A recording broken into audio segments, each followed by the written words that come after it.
Guys, welcome back. ഇന്ന് ഉണ്ടാക്കുന്നത് spicy bread toast ആണ്.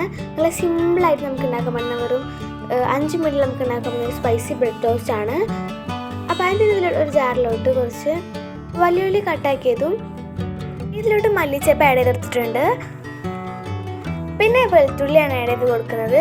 നല്ല ടേസ്റ്റ് കിട്ടാൻ വെളുത്തുള്ളി അടിപൊളിയാണ്. ഇതൊന്ന് അടിച്ചെടുക്കുക. കുറച്ച് വെള്ളം കൂടി ചേർത്ത് നമുക്കൊന്ന് അടിപൊളി പേസ്റ്റായി അരച്ചെടുക്കുക. ഇനി ഒരു പാത്രത്തിലോട്ട് എഗ്ഗ് പൊട്ടിച്ചിടുക. എഗ്ഗ് ഒന്ന് മതി. കുറേ ഉണ്ടാക്കുന്നുണ്ടെങ്കിൽ 2-3 എടുക്കുക. നമ്മളിപ്പോൾ കുറച്ച് ഉണ്ടാക്കുന്നുള്ളത് കൊണ്ടാണ് ഒന്ന് എടുത്തിട്ടുള്ളത്. ഇനി എഗ്ഗ് നമുക്ക് നല്ലോണം ഒന്ന് ബീറ്റ് ചെയ്തെടുക്കുക. അപ്പോഴേക്കും നമ്മുടെ പേസ്റ്റ് അടിപൊളിയായിട്ട് അരച്ച് റെഡി ആയിട്ടുണ്ട് കേട്ടോ. ഇനി ഈ പേസ്റ്റ് നമുക്ക് ഈ ഒരു എഗ്ഗിലോട്ട് ആഡ് ചെയ്ത് കൊടുക്കുക. നമുക്ക് നല്ലോണം മിക്സ് ചെയ്തെടുക്കാം. അപ്പോൾ നല്ലൊരു ഫ്ലേവർ കിട്ടും. നല്ലോണം മിക്സ് ചെയ്തെടുക്കാം കേട്ടോ.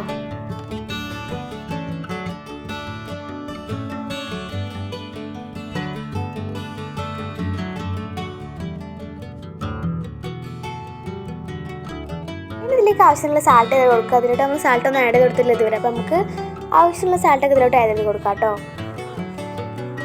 നമുക്ക് നല്ലോണം മിക്സ് ചെയ്യുക. ഇതിലോട്ട് വേണ്ട ഗരം മസാലയാണ്. നല്ല ഫ്ലേവറിന് വേണ്ടിയിട്ട് ഗരം മസാല ആഡ് ചെയ്ത് നല്ല ടേസ്റ്റ് ഉണ്ടാവും. അപ്പോൾ നമുക്ക് കുറച്ച് ഗരം മസാല ആഡ് ചെയ്ത് കൊടുക്കുക. ഒരു 1 ടീസ്പൂൺ ഗരം മസാല ഒക്കെ ആഡ് ചെയ്തിട്ട് നമുക്ക് നല്ലോണം മിക്സ് ചെയ്തെടുക്കുക. അങ്ങനെ നമ്മൾ മിക്സൊക്കെ റെഡി ആയിട്ടുണ്ട്. ഇതൊരു പാനിലോട്ട് ഗീ ആക്കി കൊടുത്തിട്ട് നിന്ന് ചൂടാക്കി എടുക്കുക പാനിൽ.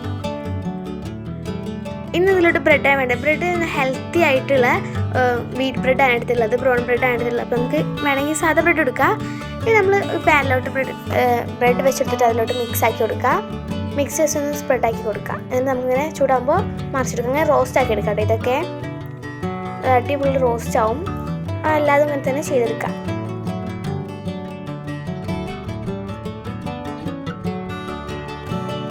ബ്രെഡൊക്കെ ഇങ്ങനെ റെഡി ആയിട്ടിരിക്കുക കേട്ടോ. ഓരോന്നായിട്ട് ഇങ്ങനെ മറിച്ചിട്ട് ഇങ്ങനെ റോസ്റ്റ് ചെയ്തെടുക്കുകയാണ്. ചെറുതായിട്ട് അടിയിലേക്ക് അടി പിടിച്ചിരിക്കുന്നതൊക്കെ കേട്ടോ. ഒന്നും മെയിൻ ചെയ്യണ്ട. നമ്മങ്ങനെ ആക്കിയെടുത്തിട്ടുണ്ട്. ബ്രെഡ് റോസ്റ്റ് ആക്കിയെടുത്തിട്ടുണ്ട്. അങ്ങനെ കുറേ ആക്കിയെടുത്തിട്ടുണ്ട്. അപ്പം ഇങ്ങനെ സിമ്പിളായിട്ട് നമുക്ക് ബ്രെഡ് റോസ്റ്റ് ഉണ്ടാക്കാൻ കഴിയും. ഹെൽത്തി ആയിട്ട് ഡയറ്റൊക്കെ ചെയ്യുന്നവർക്കെല്ലാം ഹെൽത്തി ആയിട്ട് ഉണ്ടാക്കാൻ കഴിയും. അപ്പോൾ ഇത്ര ഉള്ള നമ്മൾ സിമ്പിളായിട്ടുള്ള ബ്രെഡ് റോസ്റ്റ് ഉണ്ടാക്കിയാണ്. അപ്പോൾ എല്ലാവർക്കും ഇഷ്ടം വിചാരിക്കുന്നു. ഇഷ്ടപ്പെട്ടാൽ ലൈക്കും ഷെയറും സബ്സ്ക്രൈബൊക്കെ ചെയ്യുക. ഇത് നമ്മുടെ വീഡിയോ കണ്ടത് എല്ലാവർക്കും താങ്ക് യു. അപ്പോൾ ഇത്രയുള്ള നമ്മുടെ വീഡിയോ. ഇനി അടുത്ത വീഡിയോ വീണ്ടും വരുന്നതായിരിക്കും. ബൈ.